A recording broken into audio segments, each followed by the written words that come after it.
Good afternoon, everyone. It's great to be here. It's nice to drive 10 minutes to an event instead of flying across the world. I live up here in La Jolla. And I'm a behavioral economist. I don't know how many of you have heard about behavioral economics, but you might have heard things that are different than what I'm doing. So many of you who heard about behavioral economics think about it a bit as, oh, people are irrational, people are stupid, and we can find small tricks to change their behavior. That's not what I'm going to talk about today. That's not the kind of things that I like doing. It's true that if you look at economists in general, those of you who studied economics and were extremely bored by that, it's basically a study of really, really boring people that don't make mistakes, pay full attention, don't care about how much other people are making, don't care about fairness, they are completely selfish. You can think about Mr. Spock, if you remember him, completely rational, a very boring person. I think that a better description of us is someone like Mr. Simpson, right? So that's me. Yesterday I was with my son at Universal Studios. I have two daughters, but I have a son also. And I bought the ticket in advance, and the email said, you have to print it, before you come. So I printed it, and when we show, my son looks at it and says, Dad, you printed the email, not the attachment. You should have printed the attachment. I make mistakes like this all the time. We all do. Is that irrational? I don't know how to classify it. It's clearly stupid, but it's interesting, not as whether it's right or wrong, but how do we design the world such that people like me and like most of you will actually work over there in the best way, right? So that could be from the perspective of a company that tries to sell you something or employ you, or you with your kids, or anyone that you can think of, the design, and I'm going to focus on incentives, the design incentives, and we want to see how incentives actually work, how they actually change your behavior, and in the best way. If you think about it, the world, the academic world, but not only the academic world, is divided in two very separate camps. You can think about the psychologists or organizational behavior that talk about intrinsic motivation and about value, and they go to work not because I'm being, not because of the money, but because I really want to do the best. I care about doing well, right, in the world. And they're really, punished by rewards. Rewards are bad, incentives are bad. It's like a bad word that you're not supposed to say. On the other end, you have the economists that basically say, no, we don't care about this. You pay people money, they behave, they make more effort, they do better, and all this nonsense of psychologists, we can just ignore it. What I'm trying to do is actually look at the interaction of these two worlds, to see how when we pay people, how when we use incentives, and incentives are not just money. I'm going to talk about money, about other things. Don't live under the impression that I'm going to talk with you only about money. Incentives are definitely not just money. I want to look at how, when you use incentives, how do you change the behavior of people and the perception, the signals that you send to them. So the instrument that will work over here is actually the signals that you're sending to people with your incentives. I want to start with an example from the product world. So about 15 years ago, Toyota came up with Prius, the first hybrid car, amazing success. About the same time, Honda came with a similar hybrid car. Anyone remembers what was the model? What was the name of the model? Okay, some people do, I didn't, but it's good that you do. It was basically a failure, right? And in terms, if you ask a mechanic, you ask engineers, those were very similar cars. Why do you think that? There are two reasons, I think. Let's see if you can guess what are my reasons. Why do you think that Toyota Prius was so much more successful than Honda? Anyone? Yes? That's absolutely right. That's one very important thing. Honda, that produced about the same car, it was a car that no one could know that it's a different car. The Prius is something that when you go into the parking lot, I know that you're driving the hybrid car. Right? So that's the signal to others. But in order for this signal to be meaningful, what else was needed? What's the second thing? High gas prices? Exactly not. So exactly the opposite of this. Why? Because if the car made sense economically, then it would have been a bad signal in what I'm trying to say about hybrid car. People who drove Prius, especially at that time, drove a car that was more expensive, that did not make economic sense, but they cared about the environment. By driving a Prius, you said, I really care about the environment. If you drive Tesla today, you don't give this signal. Tesla is something, you drive it because you like the performance, you like many things. You want to show that you are rich, whatever it is, you get it. Prius was very different. It was a bad car for the money that you paid, and it looked differently. So when you pulled into the parking lot at work, everyone knew that you're a good guy, that you care about the environment, and you're driving a different car, right? So those are the kind of signals that I want to discuss today. How can we use signals in order to change it, to make our product or our incentives work better? Staying with the environment, think about the following example. Say that you live in a cold place, some of you do, right? And in a very cold January morning, you see your friend walk into the recycle center with a bag filled with 100 soda cans.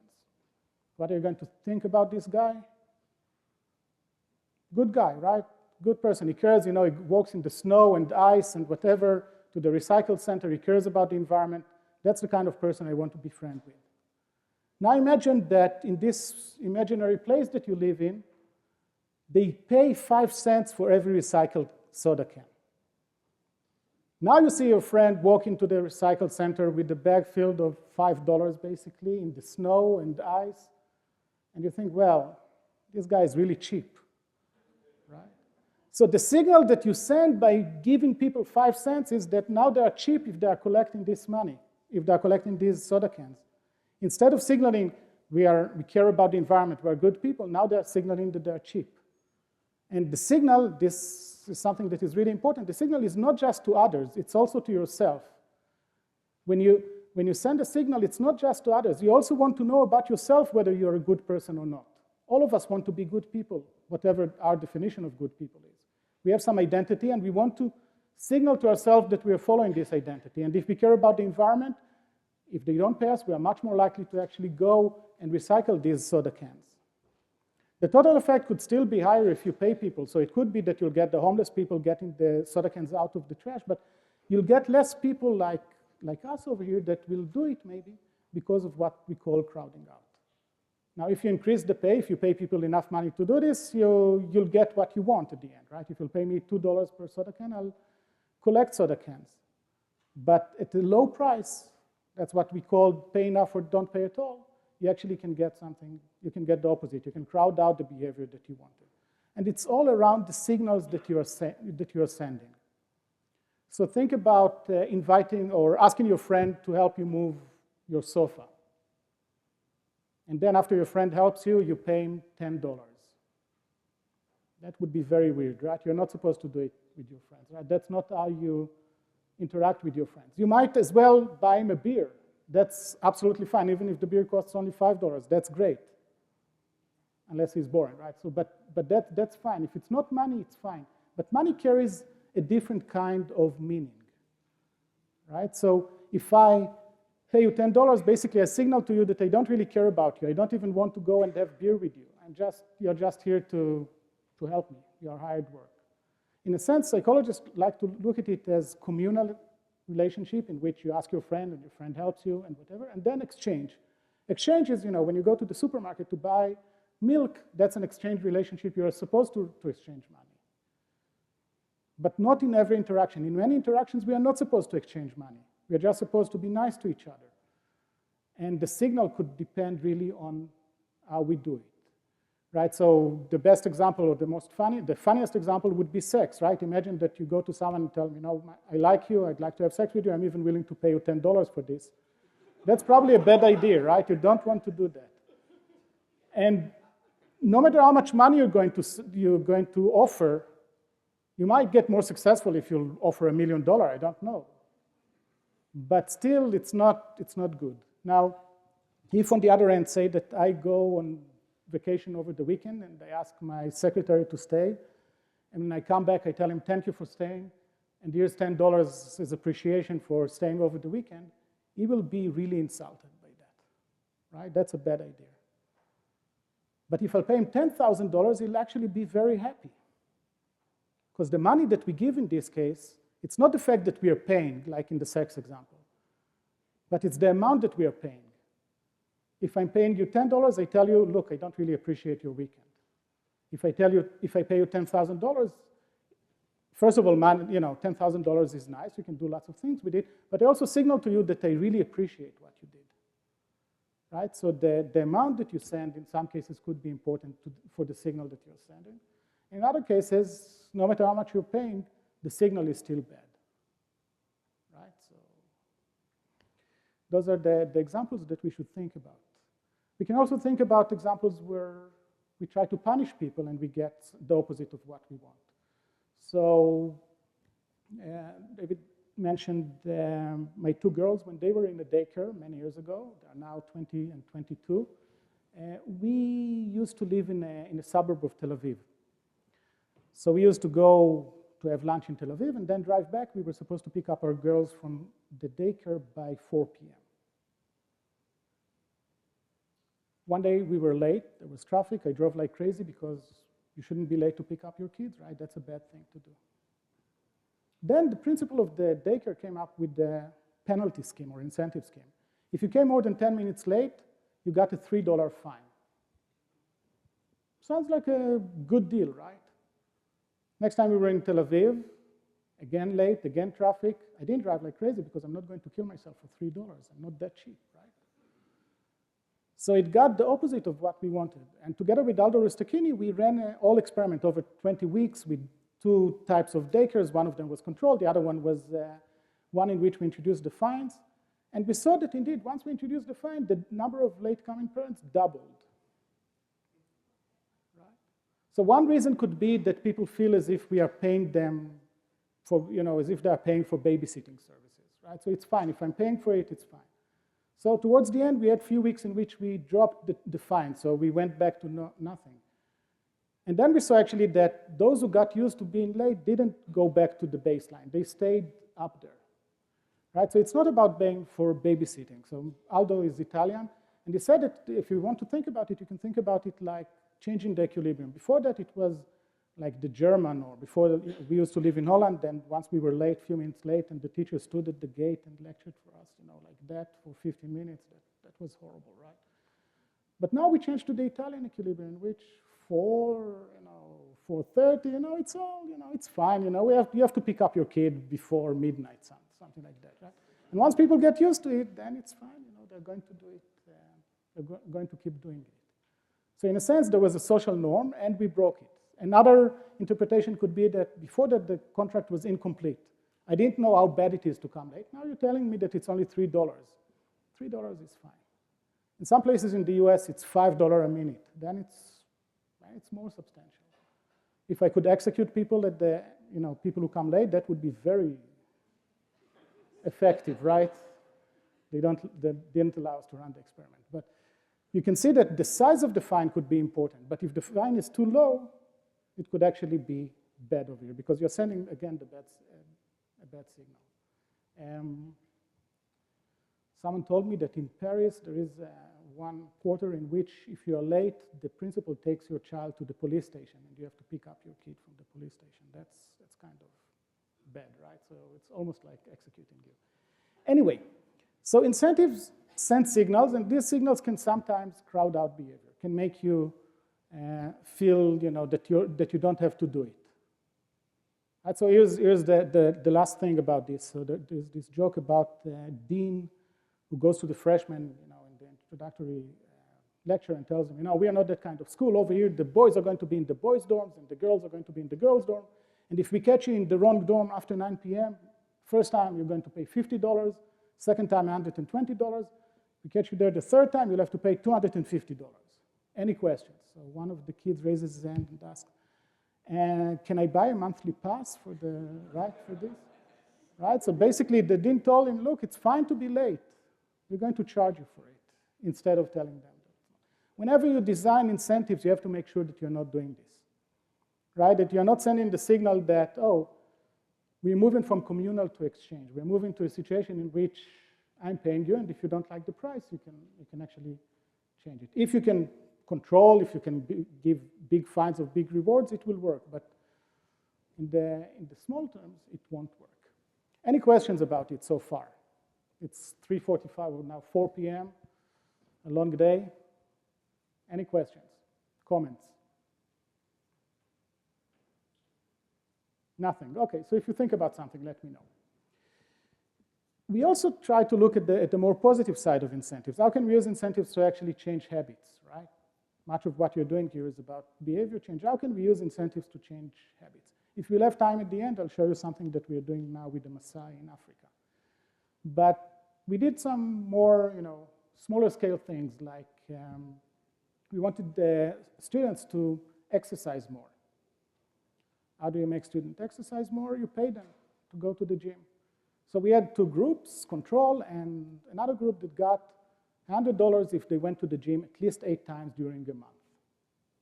Now, those of you who don't remember, I can tell you that at least with my students, if I pay them $100, they'll do almost anything, right? That's not an issue. The problem was, so that's the short run. If you pay them to go to the gym 8 times, they'll go to the gym 8 times. The question was, what will happen after we'll stop paying them?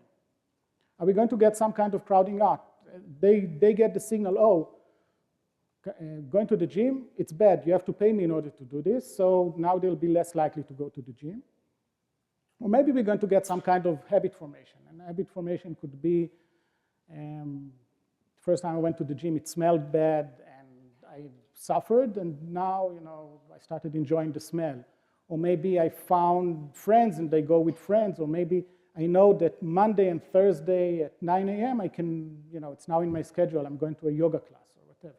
I don't care what it is, but we wanted to see whether getting people to do it, forcing people to do it using incentives, will actually make them more likely to do it. So together with Gary Charnas, we ran the experiment, and we found that the students that were paid to go to the gym were much more likely to go to the gym later on, when we stopped paying them. So we had the month in which we paid them, and then after we stopped paying them, those kids that got used to going to the gym were more likely to go to the gym. We created some kind of habit, which is great news because it's very hard to change people's habit, right? Let's try and wake you up. Can you please stand up for a second? That's it. So now if you're sitting, we know that you're asleep, right? Now, those of you, I'm going to ask you questions, and if your answer is yes, please sit down. So who wants to exercise more? If the answer is yes, please sit down. Lose weight, play less computer games, stop smoking. If you're still standing, you're really boring, right? So, or you don't have a chair, right? We all have some habits that we want to change, right? It's really, if you don't, you're really, again, you're Mr. Spock, but we are not, right? We have lots of, if you look at the industry, people spend, so if you look like in January, tens of billions of dollars on buying exercising equipment, getting into gyms, buying whatever dietary things that you can think of, and then by mid-January, they get cold and stop, and by February, they don't remember why they did it, right? We all have these kind of habits, and if we can use incentives to change our behavior, that could be very useful. Here's an example of something that I think could work, so that's the self-help portion. People in academia try to avoid self-help because that's the lowest we can get, but still, one example. So, how do you exercise more? How can you exercise more? Decide that you'll go and exercise for a month, for example, right? Like I told you about my student. You should understand that at the beginning, the first time you'll go, the cost is going to be higher than the benefit because, you just won't see why it's good for you. But then maybe after a month, you will. And then here comes the critical behavioral aspect of it. Make sure that it's not open for negotiation with yourself. So don't let yourself saying, oh yeah, usually I exercise in the afternoon, but today I gave a talk over here, so today I shouldn't. Once you start this negotiation in your head, it's not going to work, right? You're going to stop exercising. If you fix it, if you say it could be every afternoon at 5, or it could be Monday and Thursday, like I said, on a yoga class, whatever it is, but make sure that it's not open for you to, for negotiation with yourself. And the third element should be that you actually enjoy it. So for me, it was, while I'm on the elliptical machine, it was watching TV series. So I watched Breaking Bad, and then, I really want to see the next episode, but I don't allow myself unless I'm exercising. So now I'm really looking forward to exercising, right? So that's the kind of commitment that if you have it, it would actually work. And that could help in many other things, not just exercising. If you think about driving, if you look at the number of people who die as a result of texting or writing emails, just playing with their phone, in thousands of people just in the US. And many of us are doing this, and it's probably the most stupid, horrible thing that we are doing in our life, right? How to avoid it? If you say, well, now the road is open, I can do it, nothing will happen. Or, now this is really important, I'll have to do it, you'll die at the end. You'll have a car accident. The right way to do it is to say, when I get into the car, I put the phone aside, turn the volume off, that's it. I'm not going to touch it. Again, not open for negotiation. I'm not going to weigh the cost and benefit. I'm just not going to do it. If you follow this kind of rule, you are much more likely to succeed in not doing it. Right? Going back to habits, I told you, the success, people actually changed their habit, and now they were more likely to do it. Actually, the truth behind it is a bit more complex, because once they had the summer break or winter break, or many people try to replicate it. You replicate it for a while, but then when there is a break, the habit goes away. All right, so we pay people to go to the gym, they exercise more, they keep exercising, they have a break, they go back to not exercising. So it's not that easy, right? It's very complicated. The science behind it is still very limited. We do try to do it, but we try to do it in a creative way, right? So we talked about the signals that you send with incentives. Another way is to try and look at how can we maximize the ROI on our incentives. If I pay you to do something, how can I actually get the best out of it? So a few examples of this. We work with a company up in LA. You probably know it, Edmunds.com. So if you look for a car and you go online, you'll see they'll give you reviews, and they also have some cars that they can sell, that they want to sell you. So if you'll put Toyota Prius 2013, they'll give you some local ads to do it. And they want people to click on the ads and send their details, the information to the dealership. That's how they get paid. How do they do it? They give people a discount. So if you buy a $20,000 car, you get $500 discount. $500 is a lot of money, but not compared with $20,000.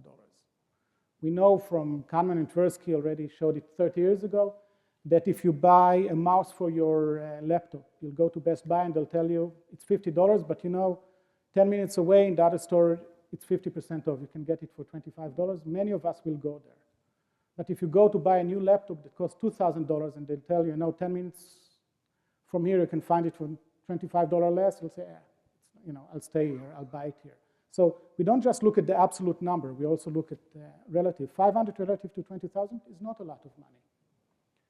So we worked with them. If you give a 500 discount on Edmunds.com, people are much more likely to click this ad than if you don't. That's fine. But we worked with them and showed that if you find something that people care about more, you can get much higher ROI. So, for example, in our experiment, we use gas cards. So filling up your car with gas, that's something that is very painful. $500 for gas is a lot of money. If you get 500, that's really meaningful. You're really happy about it. And we see indeed that was much more effective. When we ran the experiment, we found that the $500 in gas card was much more effective. Many more people clicked on it than on the $500 discount. Actually, we lowered the discount all the way to $200. $200 in gas card, $500 in cash, $200 in gas card was more successful. The point is that even if incentives work, you shouldn't stop there. You should try and find a way to actually make them work better by understanding what is it that you're doing with the incentives. I want to show you a short clip now about another way in which incentives might not work. Actually, it's from Dan Pink, but it's about research that Dan Ariely, George Lowenstein, Nina Mazar, and I did a couple of years ago. And I think that what Dan created over here is really nice, so I'd like to share it with you, and then we'll discuss it. Let's go from London to the mean streets of Cambridge, Massachusetts, in the northeastern part of the United States. And let's talk about a study done at MIT, Massachusetts Institute of Technology. Here's what they did. They took a whole group of students, and they gave them a set of challenges. Things like memorizing strings of digits, solving word puzzles, other kinds of spatial puzzles, even physical tasks like throwing a ball through a hoop. Okay, they gave them these challenges, and they said to incentivize their performance, they gave them 3 levels of rewards. Okay, so if you did pretty well, you got a small monetary reward. If you did medium well, you got a medium monetary reward. And if you did really well, if you were one of the top performers, you got a large cash prize, okay? We've seen this movie before. This is essentially a typical motivation scheme within organizations, right? We reward the very top performers, we ignore the low performers, and the other folks kind of in the middle, okay, you get a little bit. So what happens? They do the test, they have these incentives, here's what they found out. One, as long as the task involved only mechanical skill, bonuses worked as they would be expected. The higher the pay, the better their performance. Okay, that makes sense. But here's what happens. But once the task called for even rudimentary cognitive skill, a larger reward led to poorer performance. Now, this is strange, right? A larger reward led to poorer performance? How can that possibly be? Now, what's interesting about this is that these folks here who did this are all economists, two at MIT, one at the University of Chicago, one at Carnegie Mellon, okay, the top tier of the economics profession. And they're reaching this conclusion that seems contrary to what a lot of us learned in economics, which is that the higher the reward, the better their performance. And they're saying that once you get above rudimentary cognitive skill, it's the other way around, which seems like this kind of, the idea that these rewards don't work that way seems vaguely left-wing and socialist, doesn't it? It's kind of this kind of weird socialist conspiracy. For those of you who have those conspiracy theories, I want to point out the notoriously left-wing socialist group that financed the research, the Federal Reserve Bank. So this is the mainstream of the mainstream coming to a conclusion that's quite surprising, seems to defy the laws of behavioral physics. So this is strange. It's strange finding. So what do? They say, this is freaky. Let's go test it somewhere else. Maybe that $50 or $60 prize isn't sufficiently motivating for an MIT student, right? So let's go to a place where $50 is actually more significant relatively. Right? So let's take the experiment. We're going to go to Madurai, India, rural India, where $50, $60, whatever the number was, is actually a significant sum of money. So they replicated the experiment in India roughly as follows. Small rewards, the equivalent of 2 weeks' salary. Small performance, low performance, 2 weeks' salary. Medium performance, about a month's salary. High performance, about 2 months' salary. Okay, so those are real good incentives. Okay, so you're going to get a different result here. Well, what happened, though, was that the people offered the medium reward did no better than the people offered the small reward. But this time around, the people offered the top reward. They did worst of all. Higher incentives led to worse performance. What's interesting about this is that it actually isn't all that anomalous. This has been replicated over and over and over again by psychologists, by some extent by sociologists, and by economists. Something was really wrong with this one. Did you notice? The guy that they had as me was really ugly, so that's over there. So that's an example in which even if you pay, before that I told you that if I'll execute the parents who come late, they will be less likely to come late. Well, it turns out that if you raise the incentives too much, you can actually get too much pressure and you'll get the opposite of what you want, right? So that's another example. Trying to connect everything together before I'll try to go to some more behavior change. It's really about what is it that the incentive tell you that your employer, so think about workplace, what is it that the employer is expecting you to do? You're getting a signal. We all, or most of us, want to be good workers, whatever that means. And whatever that means is important because very often we don't know what it means, right? So I was invited to give a talk here. I want to give the best talk I can, right? But what does that mean, right? Does it mean more examples like this, more Q&A? Does it mean more connected it more to the real world, more to academic? I don't really know, right? Getting signals about it is always useful. Now, very often the signals that people get, that employees get, come from the incentives that they are paid. If you pay people, you tell them what's important for you. Even if it's not about the money, even if the extra money that they get is not that important. But the fact, so say that you are an assembly line in which you produce quantity and quality, right? And you reward people for quantity. Quality will go down even if it's not because I really care about the money, the extra money that I get. Because I also get a signal from you about what is it that you care about. And that's extremely important when we set up the incentives, right? So it's not just about the money, it's also about the meaning of what you're saying. So whenever you set incentives, so I work with the company in a call center, for example. In this call center, the employees really want to do a good job. They want to get paid also. So they get also some bonuses for being fast, for not having complaints. You have all the, nowadays you have all this big data. You have all the analytics that you want in order to know what the person who picks up the phone is doing, how well they're doing. The point is that you really have to define what is it that you want to see. And then you can use incentives in order to incentivize this, right? And the incentive could be in the form of money. It could be in the form of employee of the month. It could be in the form of some other rewards that you are giving them, promotions that they're getting, right? But tell your people that are picking up the phone, what is it that you want? Do you want to minimize the time in which they're on the phone? Do you want to minimize the number of people who call back to complain? What is it that you want? Once you define it, don't just say it, put your money there, and that's going to be much more effective. Like I said, I have another example about behavior change, some big project that I'm doing now. But first, I really want to open it up to see if there are any questions or comments or suggestions or something to connect it to what you're interested in.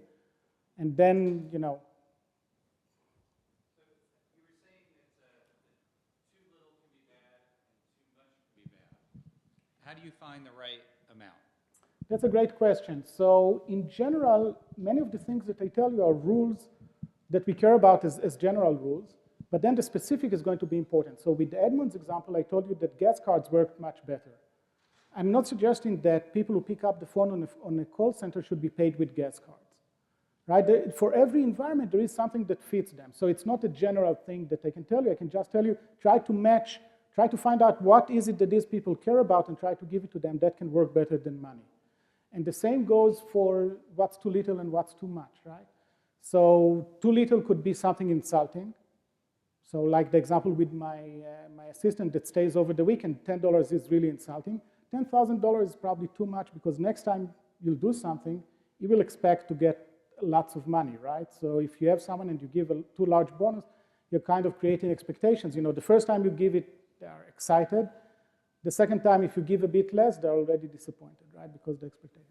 What's the right amount is going to really depend about the environment. What I want to tell you over here is not what's the right amount, because it's going to be different. If you're managing a daycare in Israel, $3 is too little, $20 would be too much maybe, but there is somewhere in between that would be effective and still don't deter the people.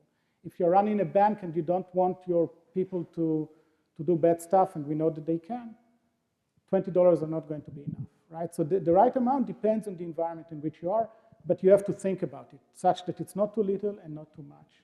It's right in the zone. The best way to do it is to experiment. If you can experiment, and that's what, the book that those of you that are interested is out there, it's really about how you experiment in order to find the right amount, because I don't know what's your industry. You know much more than I do about your industry.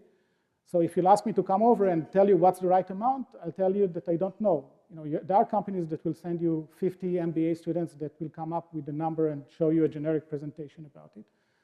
I hope this is not on the video, right? I'm working with some of them. I can come over and just tell you, look, I don't know, but I can design an experiment that will help you find it.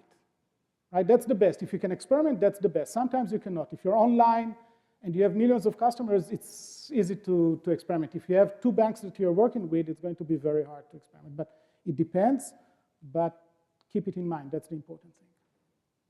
Yes?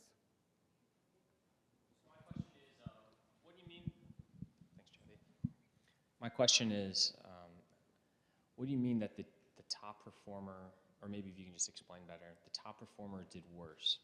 Are you saying that, they clearly won, right? So are you saying that before there was no incentive?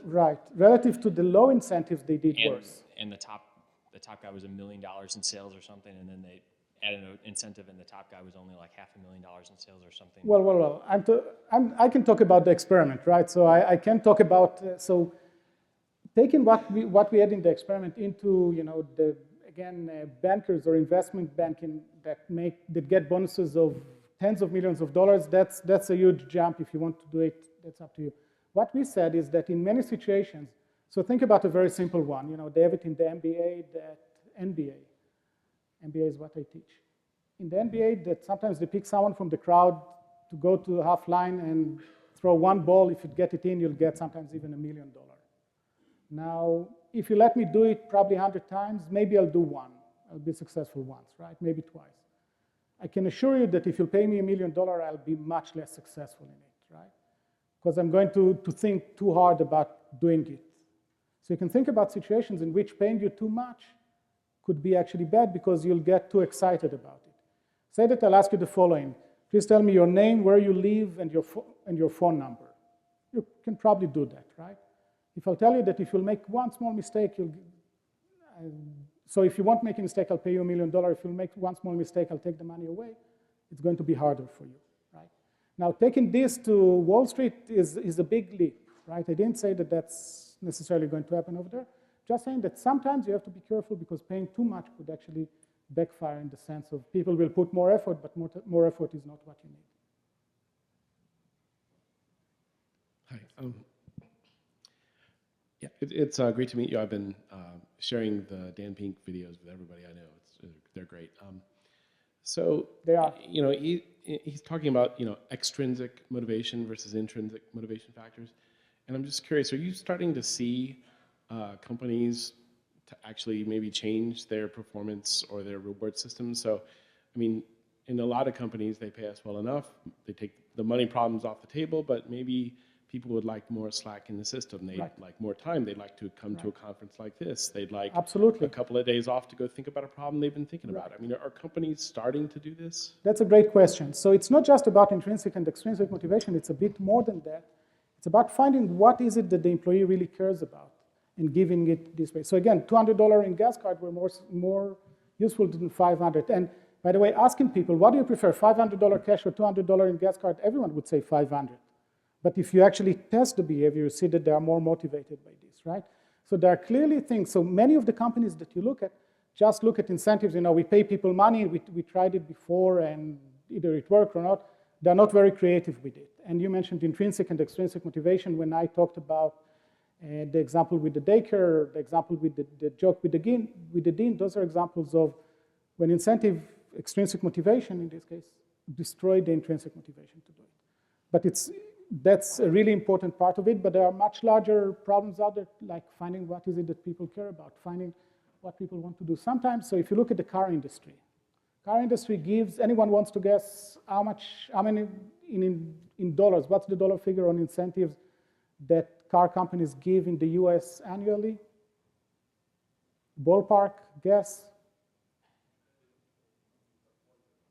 Sorry? I don't hear. Someone wants to scream a number? 1 or 10 billion, great. $50 billion a year. Car companies give $50 billion a year in incentives to consumers. Last year, that was the number. $50 billion. Right now, much of it is done in the same way as it's always done traditionally, without any thinking, and much of it is wasted. So much of it goes to people that would have bought your car anyway. They're aware of it. They're not naive, right? Those are not stupid people, right? But if you look at BMW, many people are just, I'm going to buy a BMW Series 3.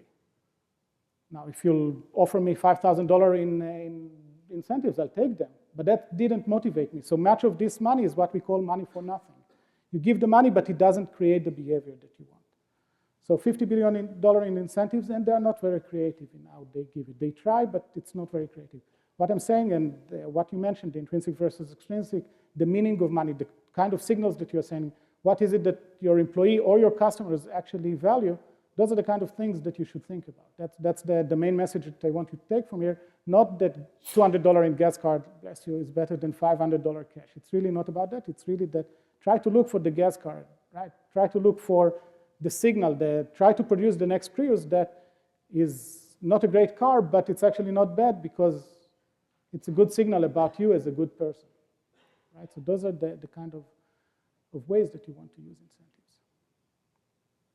Other questions? Yes.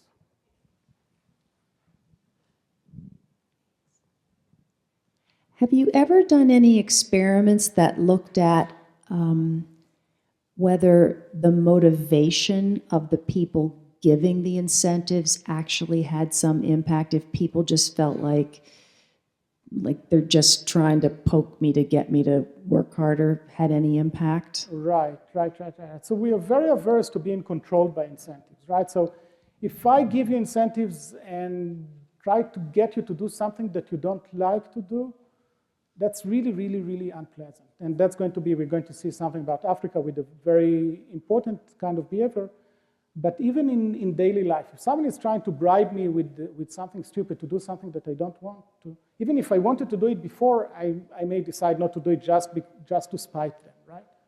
So, like I said, I get some kind of, what is it that you're trying to do to me? Are you trying, is this some cheap marketing thing that you're trying to do to try and get me to do something that I don't want to? Then I might decide not. So I really, when I see the incentive that you gave, I'm trying to figure out why did you do this, and how I can, should I follow it or not? So we work with the health insurance company, Humana, big health insurance company, and they give incentives. So they have lots of people on Medicare. They give, now they changed it a bit, but they used to give you, they had the list of 30 activities that they want you to do, like flu shots and cancer screening, and they gave you $10 per activity up to 5 activities a year. So you could get $50 a year if you followed 5 activities. And that was good, right? So they sent a good message that, if a health insurance company does it, it's actually not bad for you. Because they're telling you, we make money when you're healthy. If you're a member and you're healthy, we make money of you. We don't want you to get sick. Now, that's not a bad signal, right? So in this case, they try to motivate, they try to push you, but not in the wrong direction, right? They try to get you to do something that is good for you. If they try to get you to exercise, you're probably not going to be upset at them.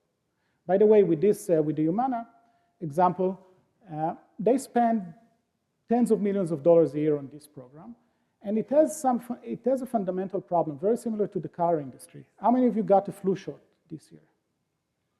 If the doctor would have offered you $10 if you got it, would you take the $10 in addition to getting the flu shot?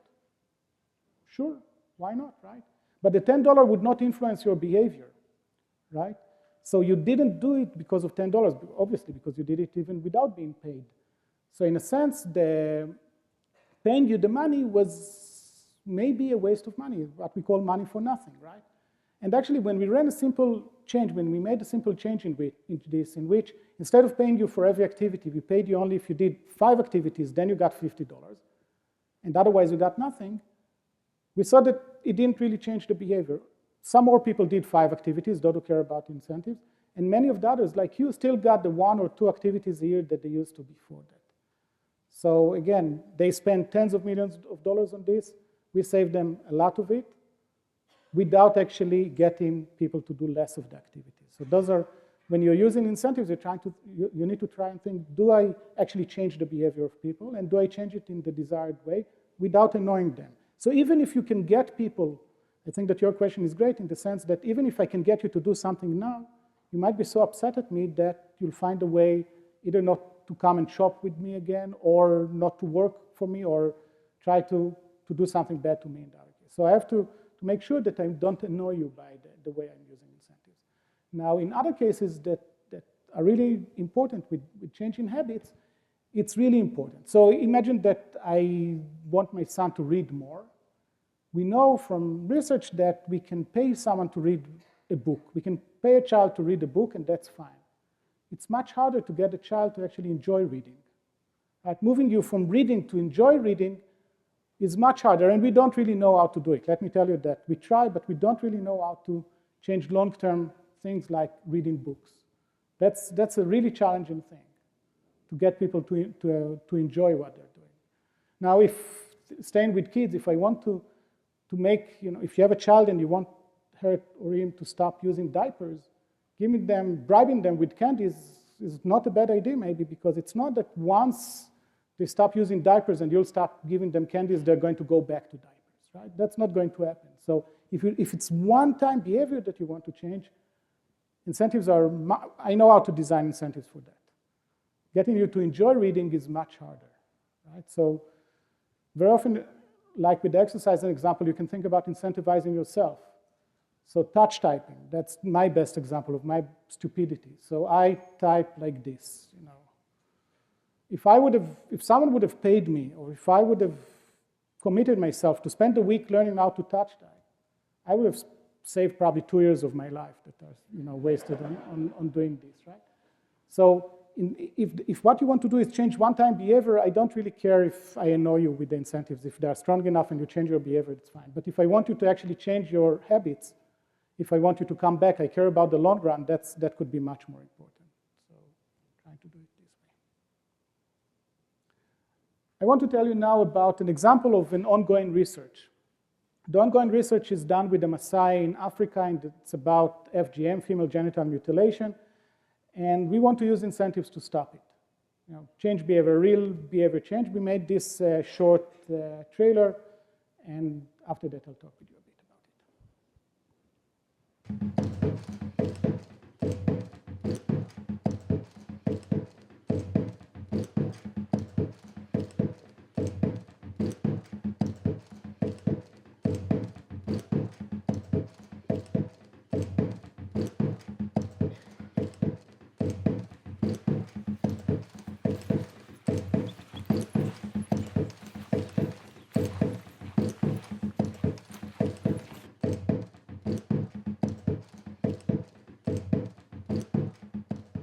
The same incentive concept that we've used in compensating the Maasai livestock owner to not kill predators, I think it also will work with FGM.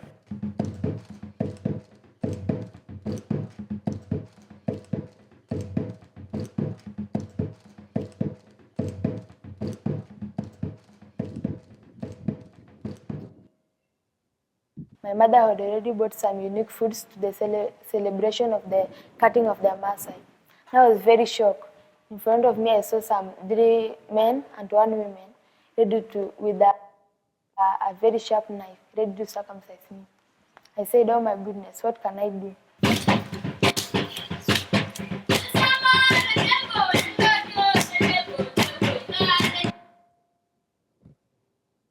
I can dance maybe. Okay, so let me fill in if the movie doesn't go up. The stuff about the lands that was mentioned, it's fine, I can. About the lands, what we did was, what was done over there, actually, it's before our time, it's not conservation, so they can kill predators if they come. And the habit was that, say that a lion comes and kills a cow, the warriors, they have a group of warriors, they go out at night and they kill the lion, which is a very risky action. So the lions killed many of them and injured many others. But more than that, you want to preserve the place as the natural life over there. So the trust that we are working with over there came up with a very simple incentive scheme.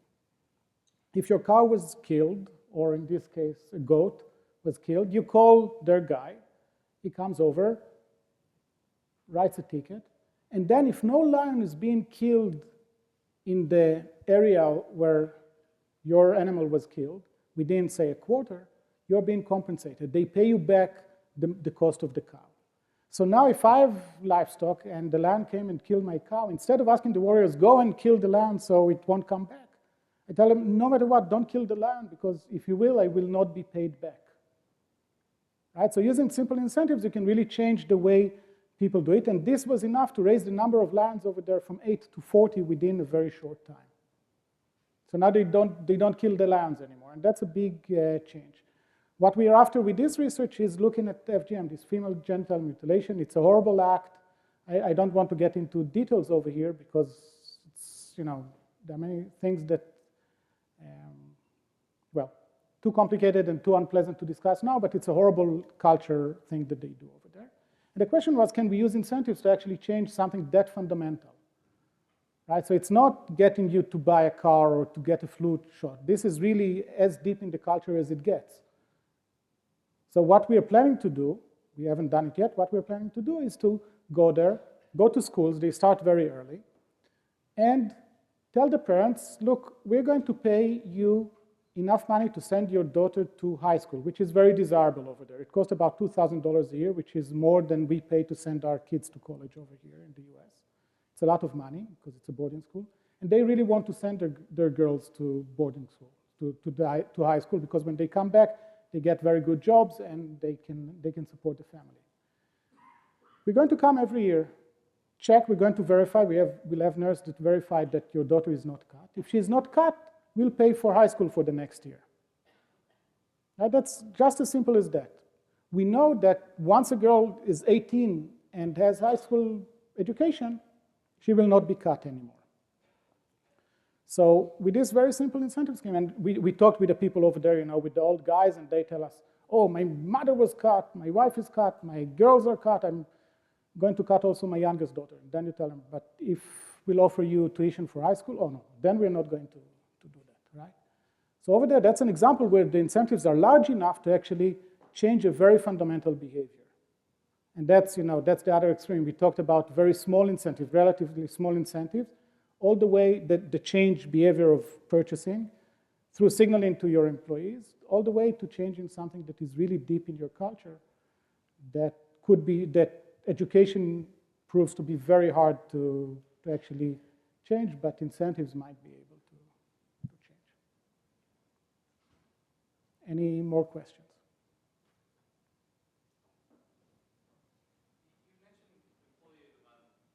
Yes. Employment incentives, they're popular.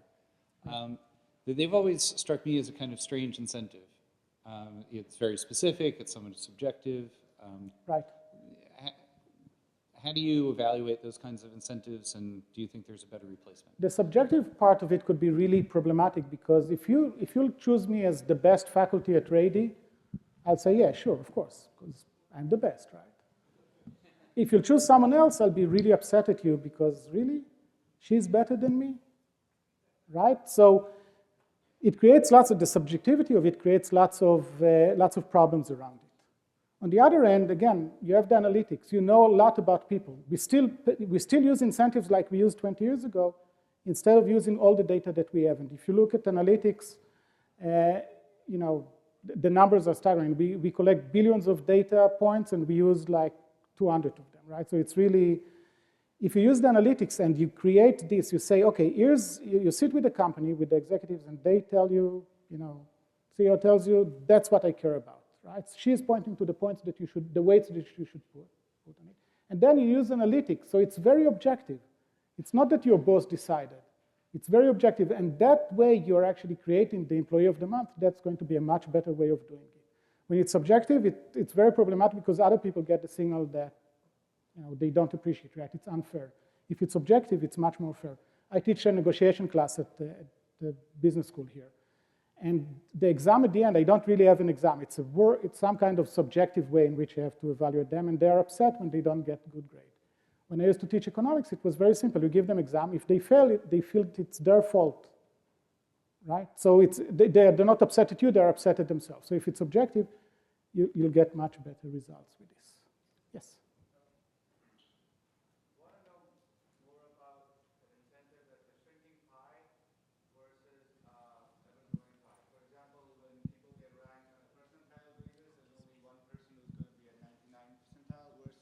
Right. Scoring out of 100, where 100 people can score out of 100. Right. So it's a great example of how not to use incentives. So you try to encourage, very often you try to encourage teamwork, and then you incentivize people based on personal success, right? That's a good example of how not to structure incentives, because if you do it such that I'm going to rank you, then it's really, and I'm going to pay you according to this, it creates some kind of bad competition. In some cases, maybe the competition is what you want. If that's what you want, fine, do it, but be aware that that's what you're doing, right? And if you have some more objective thing that doesn't depend on others, then you're going to get less into this trouble, right? So I think that that's a good example of something that you should think about. I can't tell you which one is better. You might tell me, look, those are salespeople, I really want them to fight with each other. I really want them to try to do the best. Or you can tell me, look, we're doing R&D, and everyone has a different aspect of it, and if they don't work together, it's not going to work. Then probably paying, relative term is going to be bad, right? So as long as you think about it, think about the signal that you're sending again, that's fine. You should decide for yourself. It's not that one is going to be always better than the other, but make sure that the message that you're trying to send is consistent with the incentives that you're giving. 2 more questions. So 1 and 2, and then I think we ran out of time. I'll be available if you want to chat. In this day and age, it feels like in a lot of technology companies, people want flexibility, so we have more diversity in the workplace. And the biggest hindrance I see from management is they're worried about giving people flexibility or letting them work 30 hours a week and all of that, moving from the 40-hour 9 to 5, is they're worried about productivity and people getting as much done. Have you done any research about, results-only work environments and the number of hours and people work compared to Two comments about this, right? One is the gender studies that were mentioned before. If you want to work in Wall Street, very often you have to work 60, 70, 80 hours a week. Now, no one, I never did it, right? I think people, I don't want to insult anyone over here, but it's not smart to work 60, 70, 80 hours a week, right? But I think that the people that actually work that many hours, spend much more time on Facebook and coffee and chatting. And, if I can think for an hour a day, it's a very good day for me, right? It's not. But then if you look at it, that's a way to actually exclude the women, because women tend to be smarter than men. Women actually want to see their family. They might have, my kids are growing, I want to see them. More men are willing to say, yeah, actually I want to stay at work. So that's one thing, right? If I would have to design a work environment, it would be 9 to 5. During 9 to 5, you actually have to work. And then go home, I don't want to see you. There are places, if you're doing currency exchange with China, you can't do it. But in most workplaces, you can do it. And 8 hours a day, if you can concentrate 8 hours a day, that's a lot already, right? So that's one thing. There is a study, not mine, but there is a very interesting study done in China. So in China, they had a call center, a very big call center, and they wanted to see what happens if they allow people to work from home. They thought that it's going to cause them productivity, right? Because people at home are going to be less productive. No one is watching them. But it saves them some rent on the facility and everything. They ran the experiment for a year. They took a group and just told them, you're working from home. They found out that they were actually more productive than the people who went to work every morning. So they were more productive, and you save everything. It's good for the environment. It's good for the rent that you're paying. It's good for many, many things, right? So given this flexibility, many of us would prefer to have, if you can give me, I have 0 seconds, so I'll try to be fast. It's your coffee now. So if I give you more flexibility, I don't lose in productivity, right? So for many of us, getting 10% more is less important than being able to work 1 day a week from home, for example. So again, as an employer, try to find the incentives that actually work in this. And I'm sorry, the last question we'll have to discuss, so I won't keep you off your coffee break anymore. Thank you.